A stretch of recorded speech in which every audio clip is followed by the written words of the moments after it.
יולדת יקרה, בסרטון הבא אנחנו נסביר מהו ניסיון היפוך חיצוני, נפרט על יתרונות וחסרונות הפעולה, על סיבוכים אפשריים, ובעיקר נאפשר לקבל את מלוא המידע לקראת ביצוע ההיפוך החיצוני, כדי שתוכלי לקבל את ההחלטה הטובה ביותר עבורך ועבור הילוד שלך. בכ-97% מהמקרים, עד שבוע 37 העובר שלך יסתכל עם הראש למטה, כך מתאפשרת לידה נרתיקית וזה המצג התקין. בכ-3% מהמקרים, המצג הלא תקין הוא או מצג עכוז או מנח רוחבי. בעשור האחרון יצאו מחקרים רבים, אשר הראו כי יש יותר סיבוכים ללידת עכוז נרתיקית, לעומת לידה בעובר במצג ראש, או ניתוח קיסרי אלקטיבי בגלל מצג עכוז. על כן, ההמלצה הרפואית שלנו היום היא ניתוח קיסרי אלקטיבי, כאשר מצג העובר לא מצג ראש. מטרת ניסיון ההיפוך החיצוני היא להגדיל את הסיכויים כי עוברך יהיה במצג ראש, מה שיגדיל את הסיכויים להצלחת לידה נרתיקית. הסיכוי להצלחה נע בין 50 עד 60% ומושפע מפקטורים רבים, לרבות מספר ההריונות בעבר, משקל העובר, מיקום השלייה וכמות מי השפיר המקדימה את העכוז. הסיכונים קטנים אך הם קיימים ויכולים לנוע מתחושת אי נעימות במהלך הפעולה, דרך פעילות רחמית קלה ועד למצבי קיצון של היפרדות שלייה ומצוקה עוברית שיכולים להוביל לניתוח קיסרי דחוף.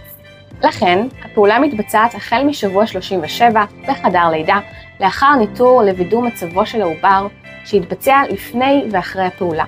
בנוסף, במהלך הפעולה יתבצע אולטרסאונד לווידוא מצבו של העובר, ובמקרה קיצון שהוזכרו, יש צוות חדר לידה מיומן שיפעל ליילוד מיידי. אז מה מצפה לך ביום ההיפוך?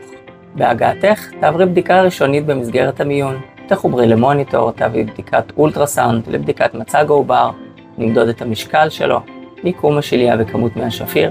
לאחר מכן תעברי לחדר ייעודי בחדר הלידה, בו תתבצע הפעולה. כ-20 עד 30 דקות לפני הפעולה, את תקבלי זריקת ונטולין, זריקה בזרוע, שמטרתה להפחית את הקיבוצים של הרחם ובכך לאפשר את הפעולה לחלקה יותר. ואז אנחנו נהיה מוכנים להתחיל. בעזרת הידיים בלבד, בתנועות איטיות ומבוקרות, אנחנו מנסים לסובב את העובר ממצג עכוז למצג ראש. פעולה שיכולה להימשך דקה עד דקות בודדות. להזכירך, הפעולה נעשית תמיד תחת אולטרסאונד כדי לעקוב אחרי שלום העובר ומיקומו. רוב הנשים מדווחות על לחץ חזק בבטן ולפעמים אי נוחות. נשימות עמוקות ושחרור שרירי הבטן והכתפיים עוזרים להפחית את תחושת הלחץ ומגבירים את סיכוי ההצלחה להיפוך.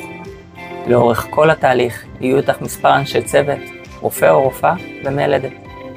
הפעולה נעשית בשיתוף פעולה מלא איתך ובתקשורת רציפה, כך שכל שלב מוסבר מראש ומבוצע רק בהסכמתך המלאה. לבסוף, בין אם ההיפוך הצליח ובין אם לא, נשארים להשגחה כשעה עם מוניטור עוברי חוזר. עם המדדים תקינים וללא תופעות חריגות, ניתן להשתחרר הביתה כבר באותו היום. במידה וההיפוך הצליח, אנחנו נזמין אותך למספר ביקורות עד הלידה כדי לוודא שהעובר עדיין במצג ראש. במידה וההיפוך לא הצליח, צוות חדר לידה ידאג לך לתזמון של ניתוח קיסרי אלקטיבי.